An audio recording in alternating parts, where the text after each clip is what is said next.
Last lecture में हमने कहीं ना कहीं एक्सेलरेशन के बारे में बहुत कुछ पढ़ लिया कि सर्कुलर मोशन में एक्सेलरेशन कैसे देखी जाती है। तो अभी अगला काम इक्वेशन ऑफ मोशन से होगा, लेकिन पहले एक डाउट ले रहे जो विनय ने भेजा है। Particle is moving with a constant speed in a circular path. एक कांस्टेंट स्पीड से ये पार्टिकल चल रहा है सर्कुलर पाथ में। सॉल्यूशन देखते हैं इसका। भाई अभी 2 लेक्चर और लग जाएंगे काइनेमेटिक्स में, आज का और कल का। तो मैं तब तक आपको कुछ होमवर्क भी दे चुका हूँ एचसीवी से, और फिर कल शाम को हम टेस्ट देंगे, क्योंकि आज ये हो नहीं पाएगा पूरा जितना काइनेमेटिक्स है। काइनेमेटिक्स का ही टेस्ट लेना है आपका सीधा। सर्कुलर ओनली सर्कुलर की काइनेमेटिक्स। देखिए, particle is moving with a constant speed in a circular path. मान लो इस सर्कल का रेडियस r है और ये कांस्टेंट स्पीड v से घूम रहा है। सपोज कीजिए ऐसा है। Find the ratio of average velocity. हाँ जी, 2√2/पाई। देखते हैं, पता नहीं जो भी आएगा देखते हैं। 2√2/पाई, ये शायद पूजा का आंसर आ रहा है। पूजा आप नहीं बोले ना? Yes sir. ठीक है, देखते हैं अभी। Find the ratio of average velocity to instantaneous velocity when the particle rotates an angle theta, और थीटा है π/2। π/2 रोटेशन मतलब जैसे यहां से और वो पार्टिकल यहां आ गया, यहां से और वो पार्टिकल यहां आ गया, तो आपको यह बताना है कि average velocity to instantaneous velocity कितना इसका रेशियो होगा। इंस्टेंटेनियस वेलोसिटी तो हर वक्त v ही है, क्योंकि वो तो एक यूनिफॉर्म स्पीड से जा रहा है। तो मान लो यहां थीटा 0 था, ये origin, this is the reference line, तो यहां एंगुलर पोजीशन थी 0, और जब ये यहां आया तो एंगुलर पोजीशन होगी पाई। इन्होंने कितने पे पूछा है? कितने पे? π/2। तो ये यहां पे, तो जब ये यहां आया तो एंगुलर पोजीशन होगी π/2। इस वक्त स्पीड तो v ही है, तो अगर मैं थीटा बराबर π/2 पे इंस्टेंटेनियस वेलोसिटी की बात करूं, इंस्टेंटेनियस वेलोसिटी, तो that will be equal to v।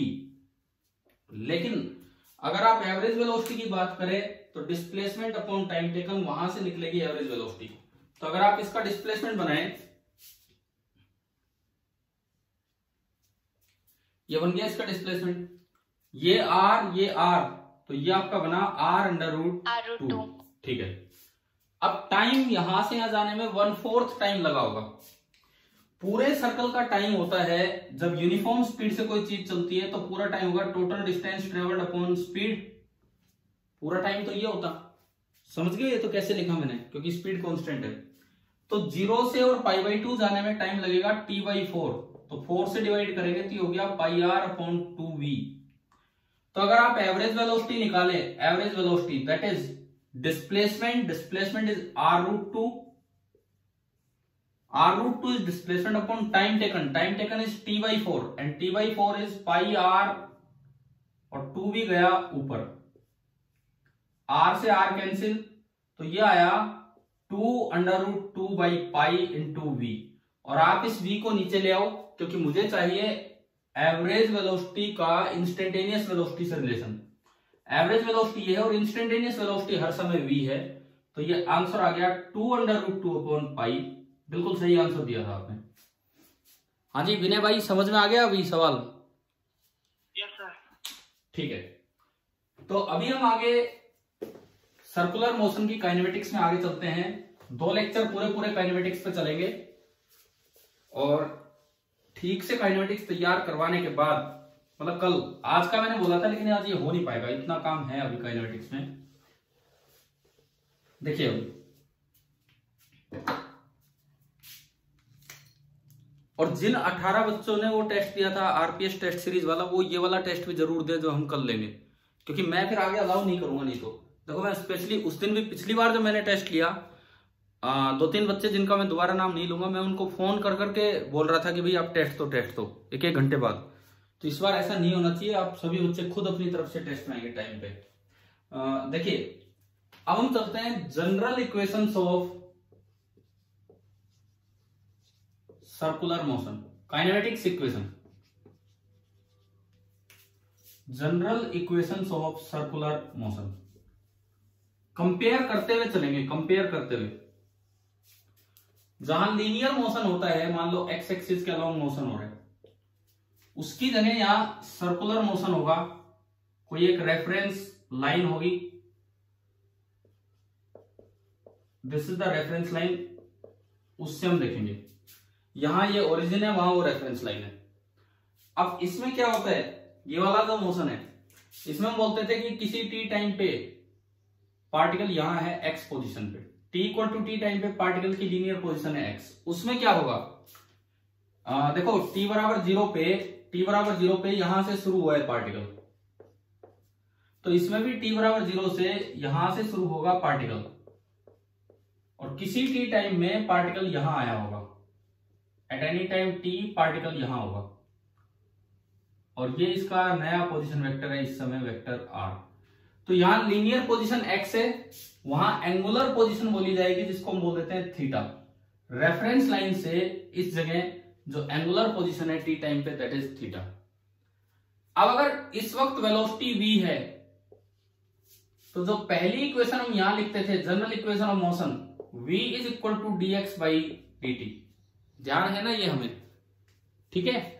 ऐसी ही फर्स्ट इक्वेशन यहां जो बनेगी कि इस वक्त अगर एंगुलर वेलोसिटी ओमेगा है, आप थीटा एंगल पे आने के बाद, तो omega is equal to d theta by d t, बिल्कुल सेम ऐसी इक्वेशन। दूसरी इक्वेशन, अगर मान लो डी टी टाइम के बाद स्पीड चेंज होके होगी है v plus d v, position हो चुकी है डी एक्स और टाइम हो गया है t प्लस डी टी, तो जो दूसरी इक्वेशन बनती थी वो हुआ करती थी a is equal to d v by d t. यहां भी अगर मैं देखूं ऐसे ही कि dt टाइम के बाद ये यहां आ गया, थोड़ा सा आगे चला गया, ये dx आगे, ये dx नहीं है, पोजीशन तो हो जाएगी x प्लस dx और ये लेंथ dx होगी। ऐसे ही ये जो पोजीशन हो जाएगी पूरी एंगुलर पोजीशन वो बनेगी थीटा प्लस डी थीटा, यानी कि डी थीटा और घूम गया, और यहां एंगुलर वेलोसिटी होगी ओमेगा प्लस डी ओमेगा, कुछ चेंज होके, और टाइम हो गया t प्लस डी टी, बिल्कुल सेम ऐसे ही चल रहा है। तो जिस तरह यहाँ एक्सेलरेशन हुआ करती थी dv बाई dt, यहाँ a आगे की तरफ कुछ है, ऐसे ही इसमें एंगुलर एक्सेलरेशन है अल्फा, तो अल्फा का फॉर्मूला भी second general equation d omega by d t. आप इसको ऐसे भी लिख सकते हैं d square x by d t square. Similarly आप इसको भी ऐसे लिख सकते हैं d square theta by d t square. And एक third and last general equation, आपको ध्यान होगा हमने a को ऐसे भी लिखा है a बराबर v into d v by d x, ध्यान है ना। ये हम क्या करते थे, इसको ऊपर नीचे dx से मल्टीप्लाई किया, इसको ऊपर नीचे dx से मल्टीप्लाई किया, और dx by d T v हो गया और बाकी बच गया डी बाई डी एक्स। तो ऐसी इक्वेशन यहां क्या बनेगी, ऐसी सेम इक्वेशन, बोलो यहां क्या बनेगी, D omega by d t को ऊपर नीचे डी थीटा से मल्टीप्लाई कर दो, ऊपर नीचे डी थीटा से, omega into d omega upon d theta. हाँ, d theta by d t जो है, मैंने किया क्या है एक बार फिर सुन लीजिए, ऊपर नीचे डी थीटा मल्टीप्लाई कर दिया, इधर वाले डी थीटा को इधर वाले डी टी के साथ अरेंज कर दिया, D theta by d T हो गया ओमेगा, और इधर वाला डी थीटा इसके साथ आ गया, तो d omega by d theta. तो मेरे पास तीन जनरल इक्वेशंस होगी है, omega is equal to d theta by d t, alpha is equal to d square theta by d t square, and alpha is equal to omega d by d theta. अब हम इन पे based questions kinematics में बहुत करते थे, general equations पे based, अभी दोबारा करेंगे कुछ इस टाइप के। अगर theta as a function of time दिया हो, ओमेगा निकालना हो direct differentiation, omega as a function of time दिया हो डायरेक्ट डिफरेंशिएशन अल्फा आएगा, लेकिन ओमेगा अगर as a function of theta दिया हो तो आपको ये वाला फॉर्मूला यूज करना पड़ेगा।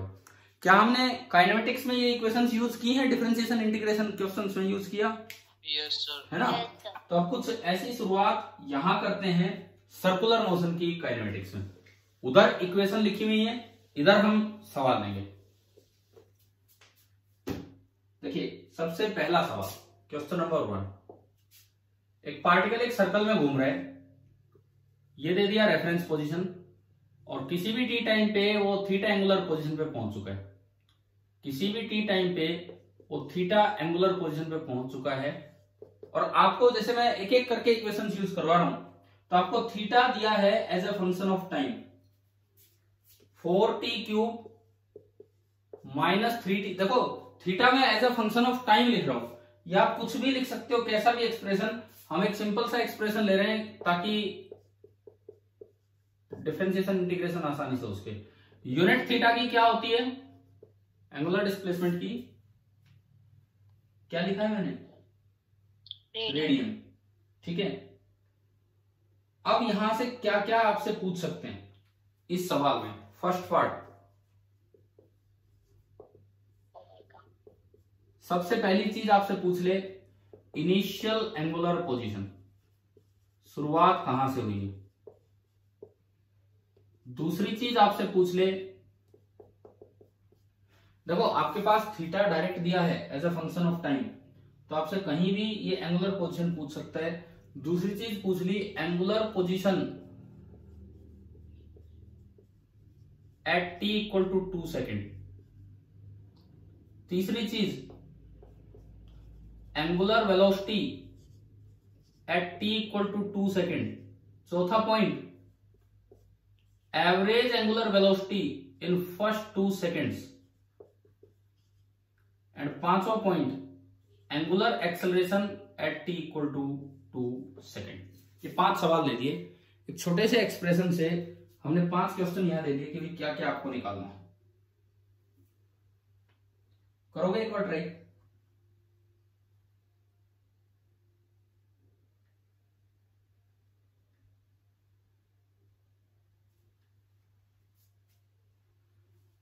कर रहे हो क्या, कर रहे हो ट्राई कुछ? Yes sir. कीजिए आप, 2 मिनट बाद में बोलता हूं फिर।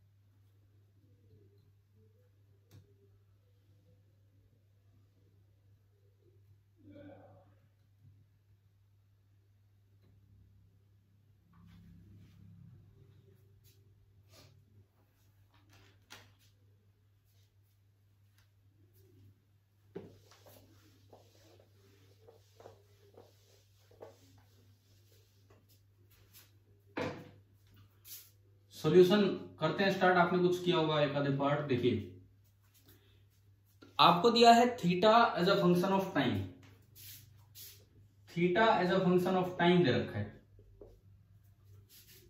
First part initial angular position, यानी कि थीटा की वैल्यू बताओ एट t इक्वल टू 0।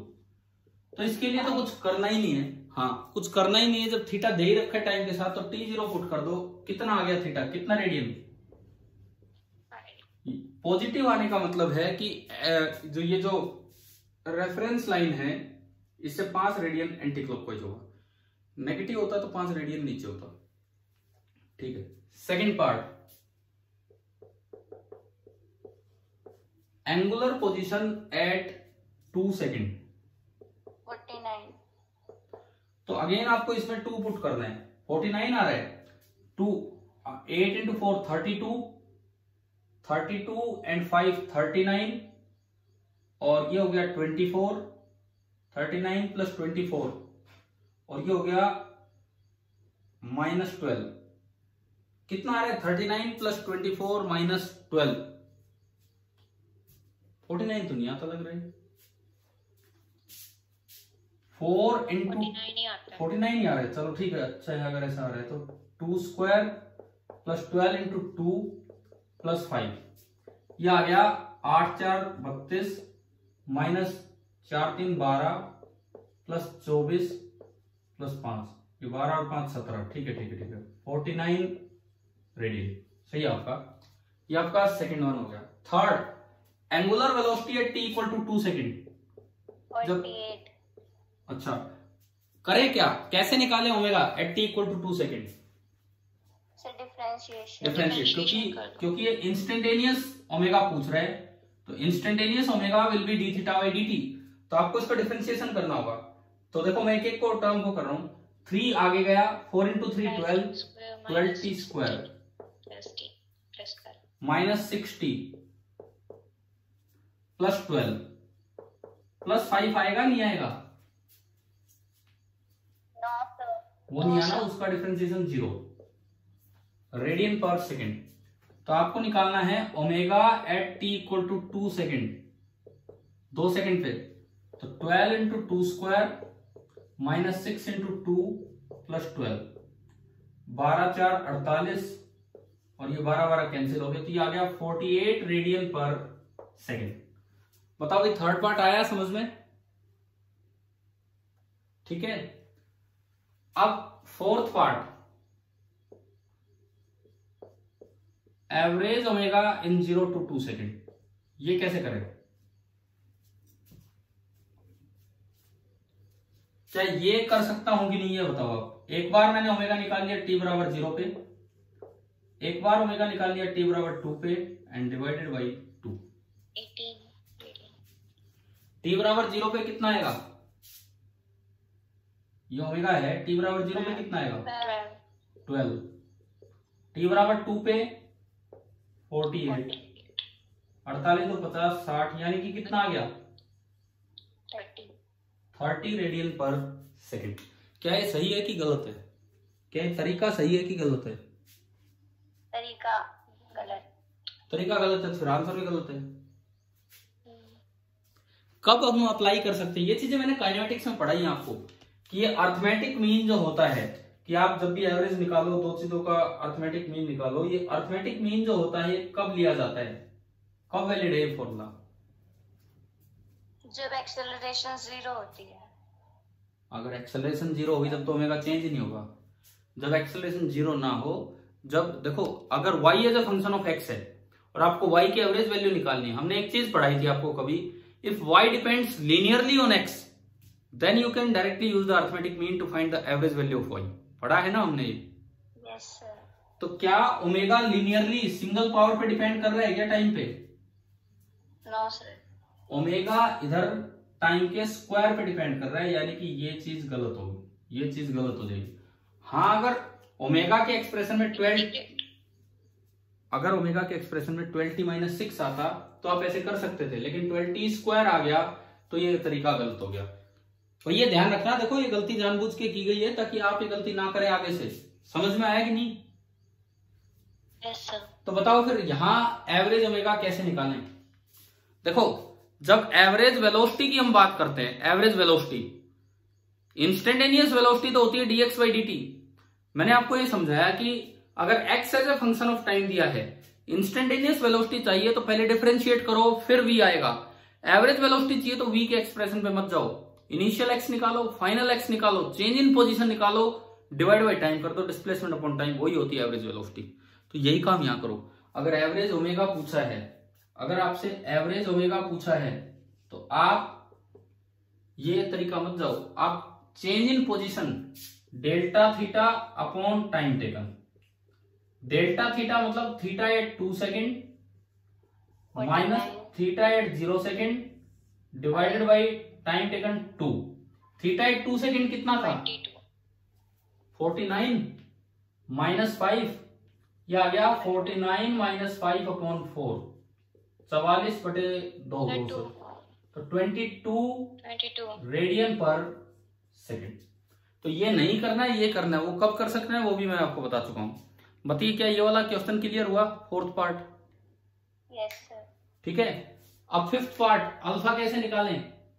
42 दो ये कर देंगे सर ओमेगा का भी। ठीक है, तो फिफ्थ पार्ट आप देखो, ओमेगा आपका है, अभी ये निकाला था हमने 12t square minus 6t plus 12, तो अल्फा हो जाएगा D omega by d t, तो 24t माइनस 6। आपने अल्फा निकालना है t इक्वल टू 2 सेकेंड पे, तो 24 इंटू 2 48 माइनस 6, तो आंसर आ गया 42 रेडियन पर सेकेंड स्क्वायर। बताओ यहां तक आया समझ में? Yes sir. और आगे बढ़ाता हूं मैं इसी सवाल को, क्लियर है ना यहां तक? तो इसके बाद देखो, सपोज आपको यह दिया गया है कि भाई इस सर्कल का जो रेडियस है दैट इज 10 मीटर। आपको यह दिया गया है कि इस सर्कल का रेडियस है 10 मीटर। अब आपसे पूछ लिया जाए कि t बराबर 2 सेकंड पे, मैं सिक्स्थ पार्ट लिखता हूं ऊपर, सिक्स्थ पार्ट, ये फाइंड चल रहा है सब कुछ, sixth part, tangential acceleration at t equal to 2 second. Seventh part, centripetal acceleration at t equal to 2 second. Eighth part, total acceleration at t equal to 2 second. अभी तो कोई भी एक्सेलरेशन नहीं निकाली, अभी तो आपने एंगुलर एक्सेलरेशन निकाली, ये वाली नहीं निकाली। तो चलिए सेवंथ पार्ट बताओ कैसे होगा।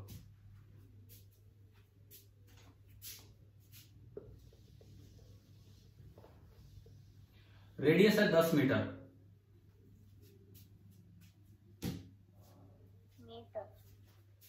अगर अल्फा आ गया, अगर आपके पास अल्फा आ गया, रेडियस इसका 10 मीटर ही आप मान लो, अगर अल्फा आ गया तो आप बताओ ए टी कैसे निकलता है। सिक्स्थ पार्ट, टेंजेंशियल एक्सेलरेशन और अल्फा में क्या रिलेशन था, कल ही पढ़ा था, अल्फा इंटू आर। तो आपका सेवंथ पार्ट हो गया tangential acceleration a t alpha into r. Alpha आया 42 और आर 10, तो ये आपका आ गया 420 मीटर पर सेकेंड स्क्वायर। Seventh part. अब आपसे पूछा जाए ए सी, तो ए सी का क्या फॉर्मूला है, बोलो। ए सी का क्या फॉर्मूला है, क्या अप्लाई करें हम? Omega square into r. हाँ, अब एक तो वी स्क्वायर बाई आर भी है, लेकिन हमें ओमेगा पता है। किस समय निकालना है? 2 सेकंड पे। 2 सेकंड पे पहले ओमेगा निकाल लो। 2 सेकंड पे ओमेगा निकाली थी आपने, कितनी आई थी? 48। तो ये हो गया 48 का स्क्वायर इंटू 10 मीटर पर सेकंड। ये रेडियन में नहीं है, मीटर पर सेकंड स्क्वायर में आएंगे। आगे यहाँ तक समझ में। और जब जो 8 पार्ट चाहिए इसके बाद नेट एक्सेलरेशन, तो बताओ 8 पार्ट में क्या करना पड़ेगा? एक बार ये दोनों आ जाए तो AC square plus 8 square whole under the root. हाँ, ये वाला आप कर लेंगे। अब मैं क्या बता रहा हूं आपको, देखो एक छोटा सा आपको दिया था कि theta as a function of time, और उससे देखो कितनी चीजें निकल गई हैं। तो यहां कई बार बच्चे जाके अटकते हैं, एक्सेलरेशन पूछी कौन सी होती है, बता कुछ हो रहा है। टोटल एक्सेलरेशन पूछ रखी होती है, वो एंगुलर एक्सेलरेशन निकाल के आ जाते हैं। अब एंगुलर एक्सेलरेशन तो एक बार में आ गया इंटीग्रेट करके, डिफरेंशिएट करके, परंतु टोटल एक्सेलरेशन के लिए पहले अल्फा से, मान लो नेट एक्सेलरेशन लिखा हो तो मुझे टोटल बतानी है। तो उसके लिए आप क्या करेंगे, अल्फा से पहले ए टी निकालेंगे, फिर ए सी निकालेंगे, फिर ए निकालेंगे, इस तरीके से, तब जाके टोटल एक्सेलरेशन आएगी। समझ गए हो? एंगुलर एक्सेलरेशन को टोटल एक्सेलरेशन मत सोच जाना आप कभी, इतना ही काम कर जाए। अभी बताइए, क्या ये क्वेश्चन क्लियर हुआ? ये वाला फर्स्ट क्वेश्चन जो हमने लिया अभी, जनरल इक्वेशन। Yes sir. ठीक है। अब देखो कुछ इस तरह का भी हो सकता है कि यहां तो दिया था theta as a function of time, मान लो आपको कुछ और एक्सप्रेशन दिया जाए कि ऐसे ही कोई पार्टिकल सर्कल में घूम रहा है और जो गिवन पार्ट है वो ओमेगा दे दिया। पिछली बार थीटा दिया था as a function of time, इस बार आपको मान लीजिए कुछ भी ओमेगा दिया है और as a function of time नहीं दे रहे, हम as a function of theta देते हैं। ये आपको दिया गया है कि ये पार्टिकल सर्कल में घूम रहे हैं, ये रेफरेंस लाइन है। जब ये पार्टिकल किसी थीटा एंगल पे जा चुका था रेफरेंस लाइन से, तो इसकी एंगुलर वेलोसिटी ओमेगा है, और उस ओमेगा और थीटा में आपको ये डायरेक्ट रिलेशन दिया गया है। ठीक है। अब आपको ये बताना है इसमें, find the magnitude of net acceleration, या खाली एक्सेलरेशन भी लिख सकते हैं, when the particle is at reference line.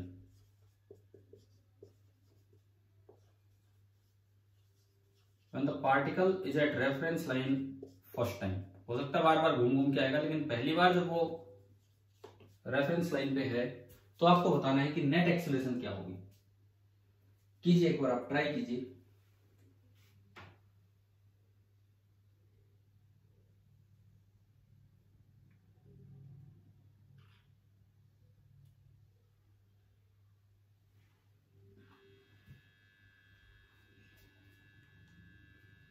15. 15 आप क्या बता रहे हो? 15 क्या क्या निकाला आपने? 15 Acceleration. अब वही तो चीज है, मैंने इसीलिए सवाल दिया है। अभी थोड़ी देर पहले मैंने बोला, मैं पूछता हूं, सवाल में पूछा जाता है एक्सेलरेशन, बच्चे एंगुलर एक्सेलरेशन निकाल के आ जाते हैं और सोचते हैं कि वही आंसर है। अभी पिछला सवाल किया, एंगुलर एक्सेलरेशन आने के बाद तो आप AT निकालेंगे, फिर AC निकालेंगे, फिर स्क्वायर करके ऐड करके अंडर रूट लेंगे, तब नेट एक्सेलरेशन आएगा। तो पूरा कीजिए।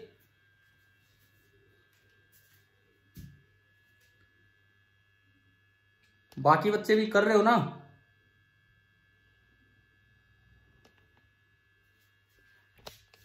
Yes, sir. आप लोगों ने वीडियो ऑन नहीं कर रखे हैं अपने? No, sir. भाई आपको बोला जाता है स्कूल की तरफ से कि वीडियो ऑन कर लिया कीजिए, कभी हम भी देखना चाहें आप क्या कर रहे हो तो पता तो लगे ना।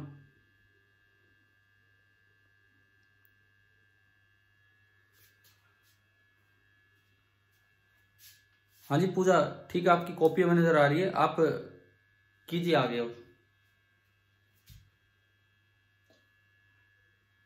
और बाकी भी कोई बोला कीजिए क्लास में, और कोई बच्चा ही नहीं बोल रहा है एक भी।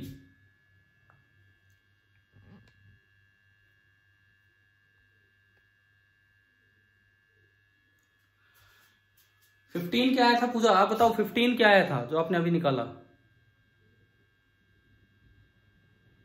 Angular acceleration हाँ। at reference हाँ point. तो वही तो है ना, मैंने अभी थोड़ी देर पहले बोला था कि टोटल एक्सेलरेशन पूछा जाता है और बच्चा एंगुलर एक्सेलरेशन निकाल के आ जाता है। तो उसी तरीके से आप बढ़ो आगे। भाई बाकी बच्चों का आया क्या अल्फा 15, या अल्फा 15 भी नहीं आ रहा है? आ गया सर।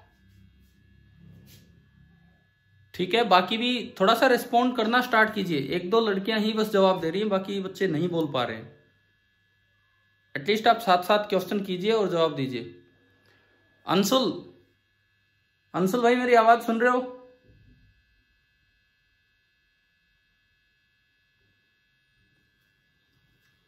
चलिए देखते हैं कैसे होगा, देखते हैं। इसमें आपको ओमेगा दिया as a function of theta,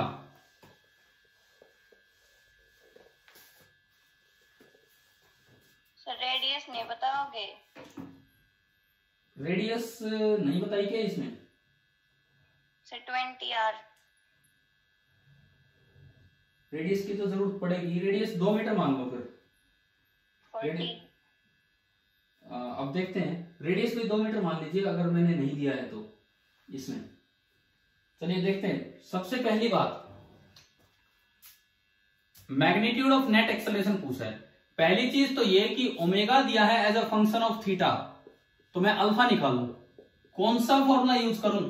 D omega by d t.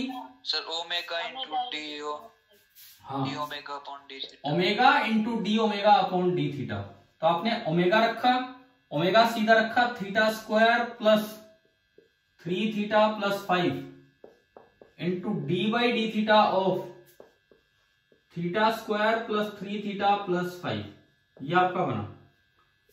तो ये आया theta square plus 3 theta plus 5, ये तो बाहर, और यहां 2 थीटा प्लस 3 प्लस 3। ये अल्फा आ गया रेडियन पर सेकंड स्क्वायर में। अब इन्होंने बोला है कि उस वक्त सब कुछ निकालना है जब ये फर्स्ट टाइम ये रेफरेंस पोजीशन पे आएगा। फर्स्ट टाइम जब रेफरेंस पोजीशन पे आए तो इसका मतलब होता है कि आपको थीटा लेना है 0। सेकेंड टाइम अगर बोला हो तो 2 पाई, थर्ड टाइम बोला हो तो 4 पाई। क्लियर? ठीक है, तो आपने निकाला alpha at theta equal to 0। तो पहली टर्म तो बची 5 और दूसरी टर्म बची 3, तो एटलीस्ट मेरे पास अल्फा आ गया 15 रेडियन पर सेकेंड स्क्वायर। अब ऐसे सवालों में जैसे एसआई यूनिट लिख दिया, भाई एसआई यूनिट में आंसर दो, आगे यूनिट नहीं लगा रखी, तो इस ऑप्शन में, इस क्वेश्चन में एक ऑप्शन डेफिनेटली 15 भी मिलेगा। और मोस्ट ऑफ द स्टूडेंट तो 15 ही टिक करके आ जाते हैं, भाई हमने तो निकाल दिया एंगुलर एक्सेलरेशन। जबकि ये नेट एक्सेलरेशन पूछ रहा है, या खाली एक्सेलरेशन भी लिखा हो तो नेट निकालनी। अब यहां से आप दोनों चीजें निकालो। एटी का फॉर्मूला क्या होता है? अल्फा इंटू आर, आर मैंने कहा 2 मान लो, तो 15 इंटू 2 तो 80 तो आ गया 30 मीटर पर सेकेंड स्क्वायर। AC का फॉर्मूला ओमेगा स्क्वायर आर। एक बार ओमेगा देखो, थीटा बराबर 0 पे ओमेगा कितना है? 5 रेडियन पर सेकेंड। तो जब आप AC निकालोगे यहां तो 5 का square upon r, this is 25/2 radian per second. अभी बताओ समझ में आया यहां तक? ओमेगा स्क्वायर बाई आर कर दिया, ठीक है ठीक है ठीक है, वी स्क्वायर बाई आर होता है, sorry, omega square into r, तो 25 गुणा 2 50 मीटर पर सेकेंड स्क्वायर, ये रेडियन में नहीं है, मीटर पर सेकेंड स्क्वायर में। तो ये आपका आ गया 50, एक आ गया 30, तो जो नेट एक्सेलरेशन होगा जो हमसे पूछा है, नेट एक्सेलरेशन कितना हो जाएगा? Under root of 50 square plus 30 square, तो 10 स्क्वायर बाहर बन के आया 10, 25 और 9 34, तो 10 रूट 34 मीटर पर सेकेंड स्क्वायर। भाई अभी बताओ क्या ये सवाल पूरे लास्ट तक करने आए कि नहीं, किस तरह से करने? Yes sir. हमने दोनों तरह के इक्वेशंस का यूज कर दिया। एक बार जब अल्फा दिया था, सॉरी, जब as a function of time दे रखा है, और एक बार जब omega as a function of theta दे रखा है, तो आपको कैसे क्या यूज करना है, ठीक है। अब देखिए ऐसा है कि आगे बढ़ना हो तो डिफरेंशिएशन, हमने आपको कभी बताया था काइनेमेटिक्स के समय, यूं बढ़ना हो डिफरेंशिएशन और वापस आना हो तो इंटीग्रेशन। आप x से v पे जाते हो डिफरेंशिएशन, v से a पे जाते हो डिफरेंशिएशन, थीटा से ओमेगा पे गए डिफरेंशिएशन, ओमेगा से अल्फा पे गए डिफरेंशिएशन। अब अगर उतरना हो तो आपको कहीं ना कहीं इंटीग्रेट करना पड़ेगा। क्या भी कुछ बोल रहे हैं? क्या सर? कुछ बोल रहे हो क्या? कोई डाउट है क्या? No sir. ठीक है, तो अब एक सवाल लेते हैं जिसमें अल्फा दे रखा होगा और थीटा तक आपको पहुंचाएंगे। अल्फा दे रखा है और थीटा तक आपको पहुंचना है, ये है, ये रेफरेंस लाइन है।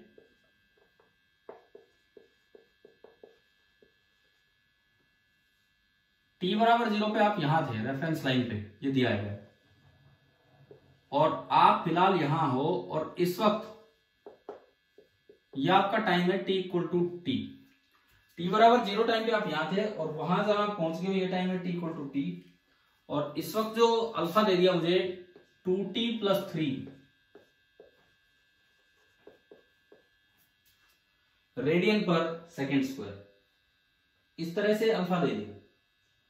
तो आपको ये बताना है कि इसका एंगुलर डिस्प्लेसमेंट 3 सेकंड में कितना होगा। फाइंड इट्स एंगुलर डिस्प्लेसमेंट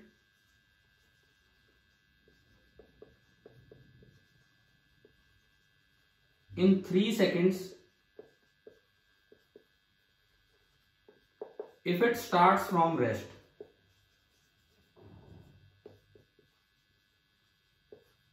अगर ये रेस्ट से शुरू हुआ है, अगर ये रेस्ट से शुरू हुआ है तो 3 सेकंड में कितना है ये देना पड़ेगा कि रेस्ट से शुरू हुआ है कि नहीं। अभी आपको जरूरत पड़ेगी जब आप इन चीजों पे चलेंगे। तो आप एक बार ट्राई कीजिए 2 मिनट के लिए, जस्ट इक्वेशन वगैरह स्टार्ट कीजिए, फिर मैं बताता हूं कैसे होगा।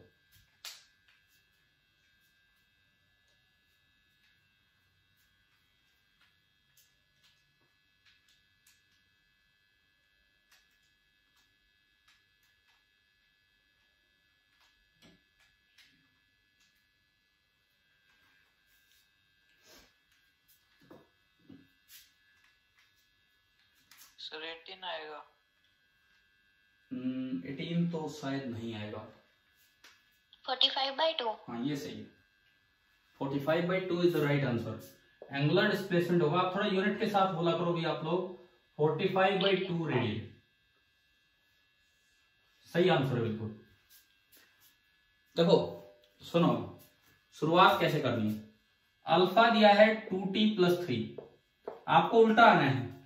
तो अल्फा के 2 फॉर्मूले हैं, एक फॉर्मूला होता है d ओमेगा/dt, और एक फॉर्मूला होता है omega into d omega by d theta. एक फॉर्मूला होता है d omega by d t और एक होता है omega into d omega by d theta. तो अगर alpha as a function of theta दिया होता तो हम अल्फा पुट करते omega d omega by d theta. Alpha as a function of time दिया है तो आप अल्फा को पुट करेंगे d omega by d t, that is equal to 2t plus 3। यहां से डी ओमेगा आ गया 2t dt plus 3 dt। Integrating both the sides, integral D omega t square plus 3t। एक मिनट, थोड़ा हम limits का भी ध्यान रखें, ऐसे नहीं। शुरुआत हुई है t बराबर 0 पे, t बराबर 0 से शुरुआत हुई है और इनिशियल t बराबर 0 पे ओमेगा कितना है ये आपको सवाल से पता लगेगा। क्वेश्चन में दिया है कि कहां से शुरू हुआ है, रेस्ट से। देखो कई बार क्या होता है हम जल्दबाजी में कर जाते हैं, सवाल आंसर भी आ जाता है, लेकिन अगर वो रेस्ट से शुरू ना हो, मान लो दिया होता है it start from 1 radian per second, तो यहाँ लिमिट 1 लगती, लेकिन अभी यहाँ लिमिट कितनी लगेगी 0। तो अगर किसी बच्चे ने लिमिट ना भी लगाई तो भी आंसर सही आ गया, क्योंकि लिमिट 0 से स्टार्ट हो रही है। और अगली लिमिट को वेरिएबल बना दो कि भाई किसी भी टी टाइम पे इसकी जो एंगुलर स्पीड है वो हमने बोल दिया कि वो है ओमेगा। तो मैं लाना चाह रहा हूं omega as a function of time. तो इंटीग्रल डी ओमेगा होगा ओमेगा, जब आप उसमें लिमिट पुट करोगे तो बनेगा omega minus 0।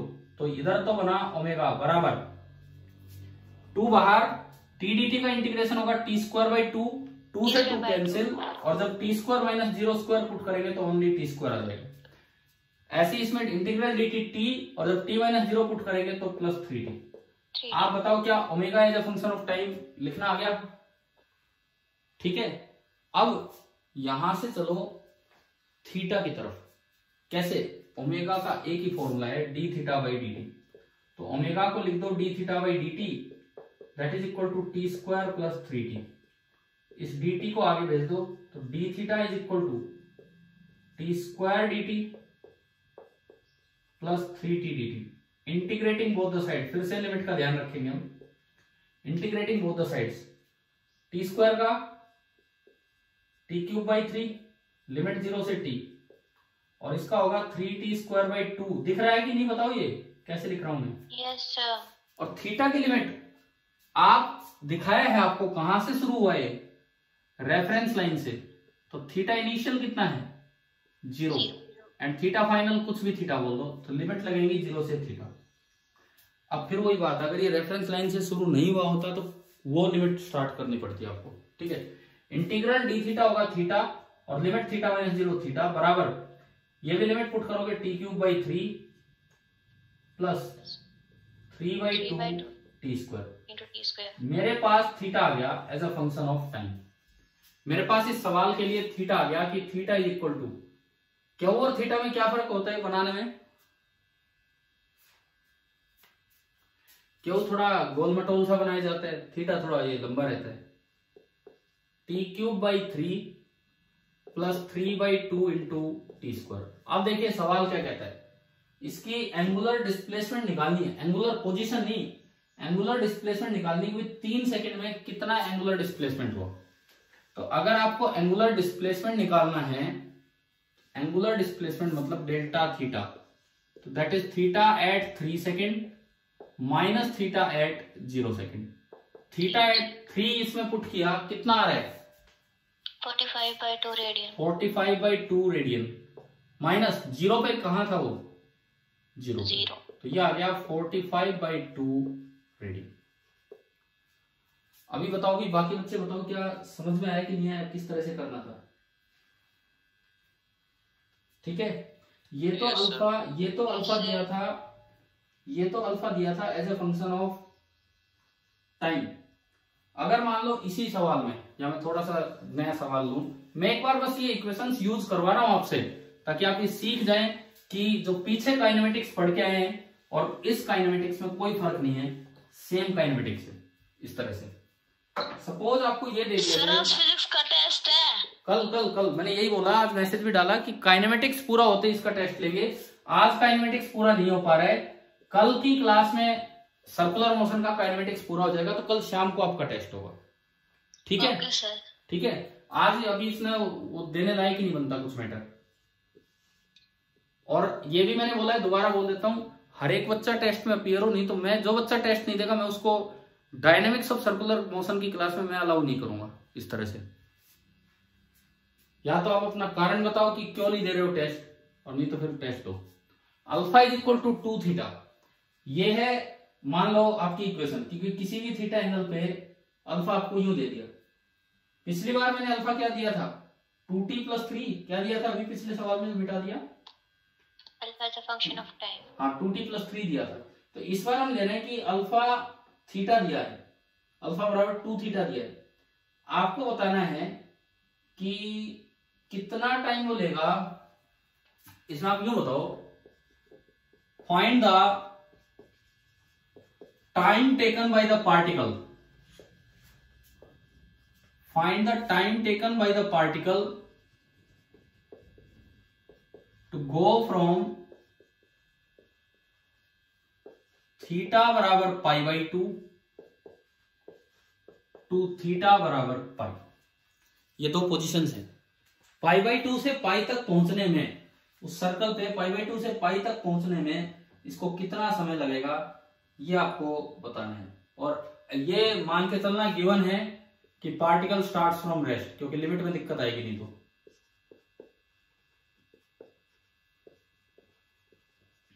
Particle starts from rest, ये हमें गिवन है।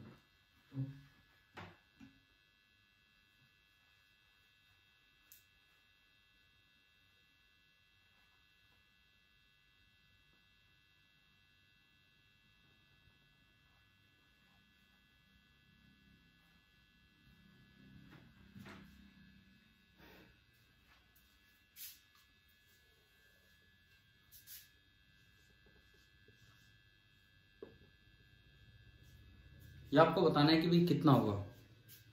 हर्षित आज नहीं हो क्या क्लास में? हर्षित की आवाज ही नहीं आ रही है।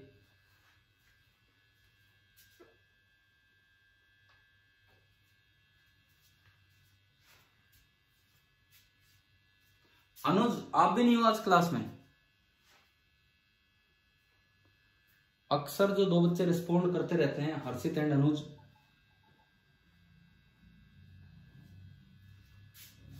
मनीष अनुज भैया तो दूसरे सेक्शन में चले गए। दूसरे में गए? अच्छा जी, चलो कोई नहीं, सुबह कोई बता रहा था। ठीक है ठीक है। देखिए तो अब इधर देखते हैं हम। अल्फा बराबर 2 थीटा ये आपको दिया गया है, और हमें यहां से आगे बढ़ना है। किस तरह से हम आगे बढ़े, अब वो चीज हम देखते हैं। Alpha as a function of theta दिया है, तो d omega by d t नहीं लिखना, बल्कि अल्फा को क्या लिखना चाहिए, omega d omega by d theta. This is equal to 2 theta.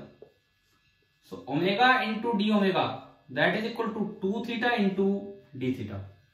ये आपका है omega into d omega is equal to 2 theta into d theta. दोनों साइड आपने इंटीग्रेशन किया। अच्छा अब ये समझ में आ गया ना, कब तो अल्फा को D omega by d T लिखना है और कब ये लिखना है, डिपेंड करता है कि वो किसके फंक्शन में दिया है। 2 बाहर और इंटीग्रल थीटा डी थीटा। चलिए लिमिट लगाते हैं कुछ।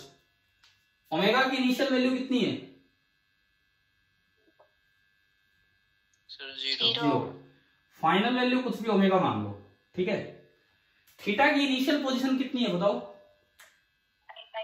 π/2 नहीं है, वो तो उसने वैसे पूछा कि नहीं है, 0 भी नहीं है। इसने हमें बताया नहीं कि थीटा इनिशियल कहाँ है।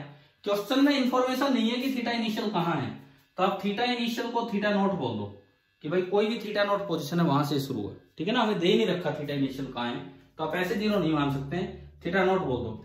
और किसी भी वेरिएबल वैल्यू हमने थीटा बोल दी, भाई थीटा पोजीशन तक हो गया। थीटा नोट मैंने यूं माना कि जैसे मैं यूं मान के चल रहा हूं कि ये रेफरेंस लाइन है, हमें नहीं पता t बराबर 0 पे पार्टिकल कहां था, कुछ नहीं दे रखा, तो मैंने यहां से शुरुआत मान ली और ये इनिशियल पोजीशन मानी थीटा नोट। ये π/2 और ये पाई, तो मुझे यहां से यहां तक का कुछ बताना है इसमें कि टाइम कितना लगेगा, ये सवाल है। अभी आया ना समझ में क्या है, ठीक है। चलिए इसको इंटीग्रेट करते हैं। तो इसका इंटीग्रेशन हो गया omega d omega, omega square by 2, limit 0 से omega, theta D theta, theta square by 2, 2 से 2 कैंसिल, लिमिट थीटा नोट से थीटा, तो यहां से आया ओमेगा स्क्वायर बाई 2 माइनस 0 बराबर theta square minus theta naught square. अभी बताओ क्या ये omega as a function of theta तक आपको समझ में आ गया है क्या है? यस ठीक है। वैसे ऐसे सवालों में ना कई बार क्या होता है, जैसे क्वेश्चन थोड़ा आसान बनाने के लिए आप एज्यूम कर सकते हो कि ये रेफरेंस लाइन से शुरू हुआ है, लेट थीटा नॉट बराबर 0, क्योंकि आप ये तो इंटीग्रेशन में जाके अटक जाए कहीं, इसलिए कई बार क्या होता है टीचर अपने आप छोड़ देता है बच्चे के लिए कि जरूरत पड़े तो एज्यूम कर लो। तो हमने मान लिया कि ओरिजिन से स्टार्ट हुआ थीटा, मतलब यहां से 0 पोजीशन से, तो थीटा नॉट बराबर 0 माना तो ओमेगा स्क्वायर आ गया 2 थीटा स्क्वायर। बताओ omega as a function of theta आ चुका है आपके पास, यस यानी कि अगर आप इसका ये स्क्वायर रूट करें तो ओमेगा आ गया √2 इंटू थीटा, ये मेरे पास ओमेगा आ गया। अब मुझे तो टाइम निकालना है थीटा बराबर पाई बाई 2 से थीटा बराबर पाई तक जाने में, तो उसके लिए मुझे चाहिए theta as a function of time. जब ओमेगा पता है और theta as a function of time चाहिए, तो ओमेगा को d theta by d t लिख के इंटीग्रेशन वगैरह करे तो अपने आप आएगा theta as a function of time. ठीक है, तो मैंने ओमेगा को लिखा d theta by d t, that is equal to √2 into theta. आप थीटा वाली टर्म एक साइड कीजिए तो 1 by theta into d theta is equal to √2 into D t.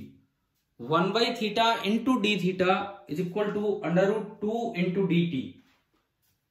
अभी बताओ दोनों साइड मैंने इंटीग्रेशन किया, इसके बाद मैं दोनों साइड इंटीग्रेशन करता हूं, तो integral 1 by theta into d theta, √2 constant है, इंटीग्रल डी टी। अब देखो, अब आप इस पे जाओ, कहां से कहां तक का टाइम निकालना है, थीटा की लिमिट। अब देखो फाइनली पाई बाई 2 से पाई, तो मुझे दिया गया है कि मैं पाई बाई 2 से पाई तक जाऊं, और मान लो वो टाइम लगा है 0 से टी, तो मुझे टी निकालना है। 0 से कैपिटल टी बोल देता हूं कि भाई पाई बाई 2 से पाई तक जाने में जो टाइम लिया वो कैपिटल टी है, तो 0 से कैपिटल टी। आप T1 से T2 भी लिख सकते थे, T1 से T2, तो फिर T2 माइनस T1 आता, वही टाइम हो जाता इस तरह से। तो 1 बाई थीटा का इंटीग्रेशन आपको पता है कि log थीटा होता है to the base e ln theta, yes sir, pi by 2 से पाई, और इंटीग्रल dt तो t ही हो जाना है, मतलब ये टाइम है जो हमें चाहिए कि पाई बाई 2 से पाई जाना है। ये बना log a minus log b, ये जो आपका बना this is log a minus log b, तो यानी कि ये हमारा आया, this implies ln pi minus ln pi by 2 is equal to √2 into T. अब log a minus log b होता है log of a upon b, तो pi upon pi by 2 √2 into T, pi से पाई गया तो T आ गया 1 by √2 into ln of 2। ये हमारा आंसर है कि भाई कितनी देर लगेगी। तो आप ही बताओ, हमने 3-4 सवाल लिए जनरल इक्वेशंस ऑफ काइनेमेटिक्स को समझाने के लिए, कि आपको सारी इक्वेशंस इधर उधर यूज करनी आ गई है, हमने सारी इक्वेशंस यूज करनी है। एक बार मैं लेके चला theta as a function of time, पहला सवाल, और उससे कई चीजें निकाली। एक बार मैं लेके चला omega as a function of theta, omega as a function of theta, और फिर अल्फा पे पहुंचे दूसरी इक्वेशन से। एक बार alpha as a function of time लेके चले, और फिर चौथे सवाल में alpha as a function of theta लेके चले। क्या आपको चारों के चारों सवाल क्लियर हो गए हैं कि नहीं जनरल इक्वेशंस ऑफ काइनेमेटिक्स पे? यस सर, ठीक है। अब आती हैं स्पेशल इक्वेशंस। जैसे जनरल इक्वेशंस ऑफ काइनेमेटिक्स के बाद हम 3 इक्वेशन पढ़ते थे, s is equal to u t plus half a t square, v equal to u plus a t, v square equal to you square plus 2as। याद आ गया? Yes sir, तो अब हम चलते हैं उस तरह के काम पे। अब हम वो वाला स्पेशल सर्कुलर मोशन पढ़ेंगे, जनरल इक्वेशंस हट जाएंगी। अब जो हमें देखना है, this is the equations of circular motion with constant angular acceleration. Alpha जिसमें कांस्टेंट होगा उसमें इक्वेशन कैसे बनेगी। फिर से उसी कंपैरिजन के साथ हम चलें, उसी कंपैरिजन के साथ। जैसे लीनियर इक्वेशन पहली होती थी v equal to u plus a t, यहां पे बनेगी v की जगह ओमेगा, किसी टी टाइम पे ओमेगा, ओमेगा की जगह यू की जगह ओमेगा नोट इनिशियल, यू की जगह इनिशियल प्लस ए की जगह आ जाएगा अल्फा और टी की जगह टाइम। मैं एक बार एक डायग्राम बना दूं, क्या है ये, क्या दिखा रहे हैं। ये कोई रेफरेंस लाइन है, यहां से पार्टिकल स्टार्ट होता है और इनिशियल एंगुलर वेलोसिटी है ओमेगा नॉट, किसी टी टाइम पे पार्टिकल यहां आ गया, थीटा टर्न कर गया, यहां इसकी वेलोसिटी होगी ओमेगा, ये टाइम है टी, और इस दौरान जो एंगुलर एक्सेलरेशन है अल्फा वो क्या रहा है, बिल्कुल कांस्टेंट। तो पहली इक्वेशन ये होगी कि अगर ओमेगा नॉट से स्टार्ट हुआ तो टी टाइम बाद जो ओमेगा होगा that is omega naught plus alpha T. क्या फर्स्ट इक्वेशन आपको समझ में आई क्या है? ठीक है। सेकंड, यहां पे होती थी s is equal to u t plus half a t square. यहां बताओ, तो ऐसी इक्वेशन आप बताओ, अगर अल्फा कांस्टेंट है तो क्या बनेगी? एस की जगह क्या आएगा? ओमेगा नॉट ना एस की जगह, एस की जगह theta theta, theta U T की जगह omega nought T omega nought T plus half A की जगह अल्फा टी स्क्वायर अल्फा और इंटू टी स्क्वायर। आ रहे हैं ना समझ में कैसे बना रहे हैं? Third, V squared is equal to you square plus 2as। अब हम थर्ड इक्वेशन पे चले, V squared is equal to you square plus 2as। यहां देखते हैं omega square is equal to omega naught square plus alpha theta 2 alpha theta. एक और equation बताता हूं आपको, हमने ये भी पढ़ा है कांस्टेंट, इसमें s बराबर होता है u plus v by 2 into t. पढ़ा है कि नहीं बताओ? ये तभी है जब a कांस्टेंट हो, क्योंकि s हमेशा होता है एवरेज वेलोसिटी इंटू टाइम, और एवरेज वेलोसिटी अर्थमेटिक मीन तभी होती है जब अल्फा कांस्टेंट हो, a कांस्टेंट हो। तो यहां बताओ चौथी इक्वेशन क्या बनेगी? कांस्टेंट अल्फा के लिए थीटा बराबर omega naught plus omega upon 2 into T. हाँ, ये इक्वेशन कब काम की होती है? जब अल्फा ना तो दिया हो, ना हमें निकालने की जरूरत हो, हमें थीटा निकालना हो। ये तीन चीजें दे रखी हो, थीटा निकालना और अल्फा कांस्टेंट है, बस इतना पता है। तो बच्चे क्या करते हैं, पहले तो इस इक्वेशन का यूज करके ओमेगा नॉट ओमेगा और टी इसमें पुट करके अल्फा लाएंगे, और फिर इसका यूज करके थीटा लाएंगे। तो दो बार टाइम वेस्ट होता है, तो आप सीधा इस चौथी इक्वेशन से ये चीज निकाल सकते हैं। ठीक है, समझ में आ रहा है ना ये किस तरह से है? ठीक है। एक पांचवी इक्वेशन यहां हुआ करती थी, डिस्प्लेसमेंट इन nth सेकेंड थी भाई ऐसी एक equation, u plus a by 2 into 2n minus 1 if n belongs to integer. पढ़ा है कि नहीं? ये भी बोल दो एक बार। u प्लस, ध्यान है ना ये वाली इक्वेशन? तो इसी तरह की यहां क्या बनेगी, यहां जो पांचवी इक्वेशन बनेगी उधर nth सेकेंड का थीटा, u की जगह ओमेगा नोट, w नहीं है ओमेगा नोट। ठीक है, देखो ये होता है स्मॉल ओमेगा। कैपिटल ओमेगा कैसे बनता है, कभी बताया था सॉलिड एंगल के टाइम। सॉलिड एंगल के टाइम मैंने बताया था, ये जो सिंबल है, ये जो यूनिट है ओम, ओम तो यूनिट का नाम है रेजिस्टेंस की, सिंबल का नाम है capital omega. This is small omega, this is capital omega, this is small alpha. Capital alpha क्या होता है? Capital alpha, this is capital alpha. This is small beta, capital beta क्या होता है? This is capital beta, this is alpha beta. इसीलिए इस sequence को बोलते हैं अल्फाबेट, हम बोलते हैं ना इंग्लिश अल्फाबेट, तो वो अल्फा बीटा इसी तरह से बस ये अल्फाबेट वर्ड बन गया था, ये होता है। ठीक है, तो ये देखो चौथी आखिरी इक्वेशन, थीटा nth बराबर omega naught plus a by 2 की जगह alpha by 2 into 2n minus 1 if n belongs to integer. तो ये बताइए कि आपको ये 4-5 इक्वेशन समझ में आ गई है कि नहीं? क्या है? कांस्टेंट अल्फा वाली। Yes sir. ठीक है, अब इनको यूज भी करना है, इनका प्रूफ भी करना है, देखते हैं कुछ।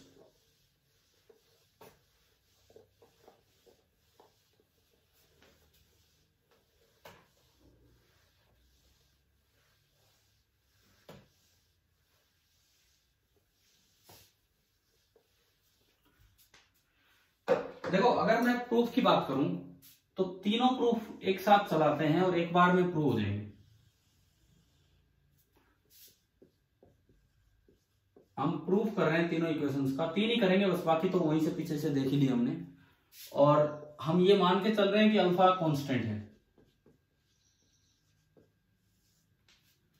पहली इक्वेशन आपकी है omega is equal to omega note plus alpha t. ये प्रूफ आपने वहां भी किए हुए हैं काइनेमेटिक्स लीनियर में। Second equation theta is equal to omega note T plus half alpha T square. And third equation omega square is equal to omega naught square plus 2 alpha theta. ये आपके तीन इक्वेशन है। देखो एक चीज याद रखो, वहां जब ये इक्वेशन प्रूव करना स्टार्ट करते थे तो a बराबर dv बाई dt से स्टार्ट करते थे, तो यहां किससे स्टार्ट करेंगे, अल्फा बराबर d ओमेगा बाई dt। दूसरी इक्वेशन आप स्टार्ट करेंगे ओमेगा बराबर d थीटा बाई dt से, एंड तीसरी इक्वेशन आप स्टार्ट करेंगे अल्फा बराबर omega d omega by dt। काफी दिन पहले हमने जब लीनियर काइनेमेटिक्स में प्रूफ किए तो ये तीनों प्रूफ इसी तरीके से शुरू होते हैं। इस तरह से हम शुरुआत कर लेते हैं इन चीजों की। अब तो आगे बड़ा आसान है, बस ये याद रखो कि स्टार्टिंग किस जनरल इक्वेशन से करनी है। यहां से डी ओमेगा कितना आ गया, alpha D T, integrating both the sides, तो integral D omega, alpha constant है बोला है ऊपर इसलिए बाहर आ जाएगा इंटीग्रल डी टी।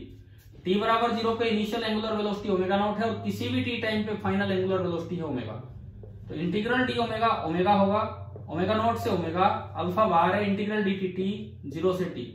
आपने लिमिट पुट की तो omega minus omega naught is equal to alpha into t minus 0, वो अल्फा टी हो गया और ये उधर जाके जुड़ेगा, तो omega is equal to omega naught plus alpha into t. आप बताओ क्या फर्स्ट इक्वेशन समझ में आई कि नहीं, कैसे प्रूव हुई है? Yes sir. ठीक है, लेकिन ये तब है जब अल्फा कांस्टेंट हो, अल्फा कांस्टेंट नहीं होगा तो बाहर नहीं आएगी इक्वेशन। ठीक है, सेकंड देखो, second omega is equal to d theta by d t. यहां से आपने डी थीटा ले लिया, d theta is equal to omega into D t, लेकिन अब इंटीग्रेशन करने का कोई फायदा नहीं है। क्यों फायदा नहीं है? इसमें तो अल्फा कांस्टेंट था, बाहर आ गया। क्या इसमें ओमेगा कांस्टेंट रहता है या ओमेगा चेंज हो रहा है टाइम के साथ? चेंज हो रहा है। तो आप ऐसे में क्या करो, ओमेगा का ये वाला एक्सप्रेशन यहां पुट कर दो, तो आप डी थीटा बराबर लिख लो omega note plus alpha T into D T. D theta बराबर omega note T plus alpha T D T, integrating both the sides.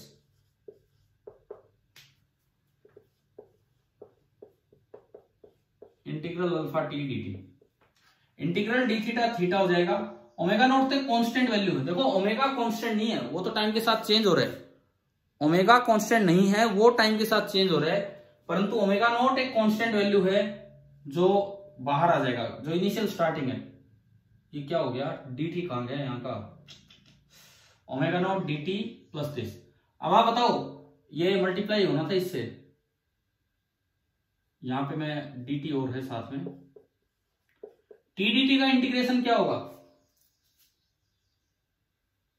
Omega naught into T D t नहीं है, सॉरी टी नहीं आएगा। हाँ ठीक है, तो इंटीग्रल डी टी क्या होगा, integral D T. Yes sir. Yes sir, omega T.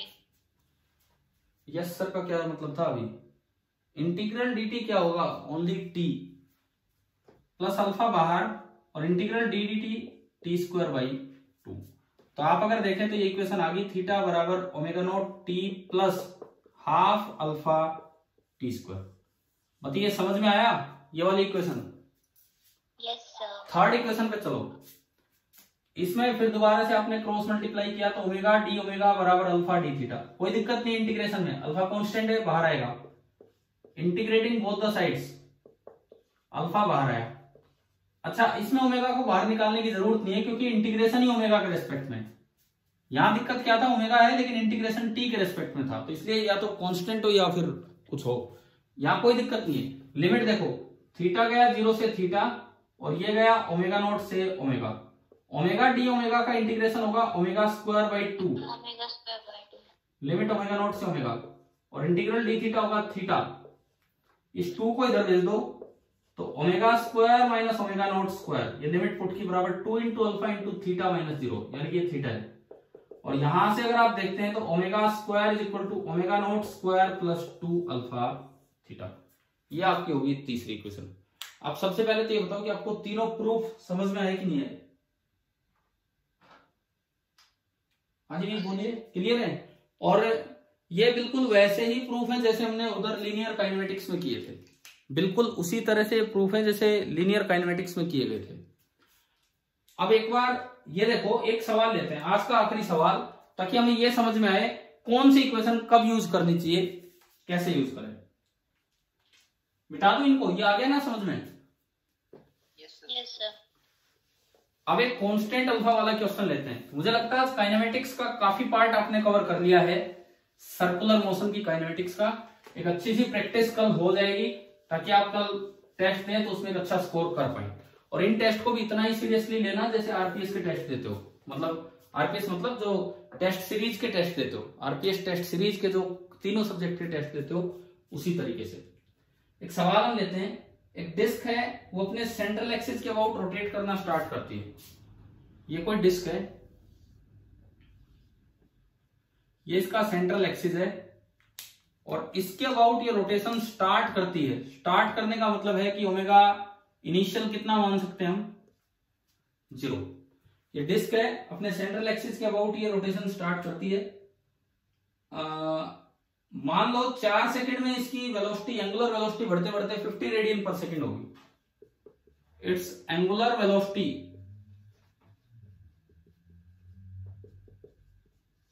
Increases to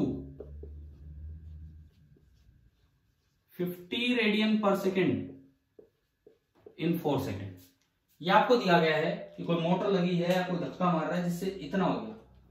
अब आपको ये बताना है कि assuming constant retardation ना acceleration, assuming constant angular acceleration, constant angular acceleration मानते हुए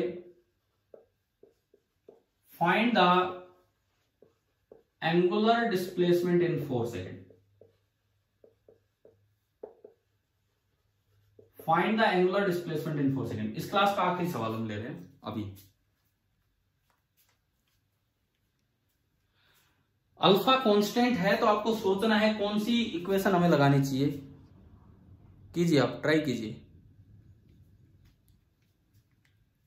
12.5। देखते हैं अभी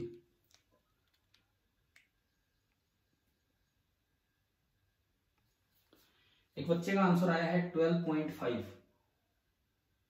बाकी लोग भी बताओ क्या आ रहा है क्या नहीं।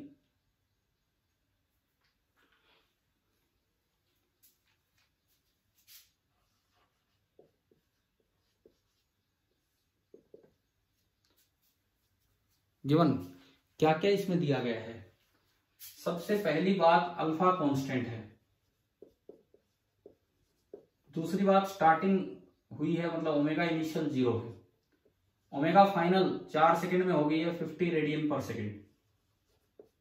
टाइम टेकन दिया गया है 4 सेकंड और थीटा पूछा। बताओ भाई कौन सी इक्वेशन लगाए, बस इतना ही सोचना है। अच्छा, फर्स्ट अगर आप लगाओगे तो फर्स्ट में तो थीटा आता ही नहीं, फर्स्ट से तो आप अल्फा निकालोगे। फर्स्ट इक्वेशन आपने लगाई, क्या क्या क्या दोबारा बोलना। Omega plus omega not upon 2 into T. इसीलिए ठीक है, इसीलिए सवाल दिया है। देखो आप ऐसे भी कर सकते हो, फर्स्ट इक्वेशन लगा के अल्फा ले आए।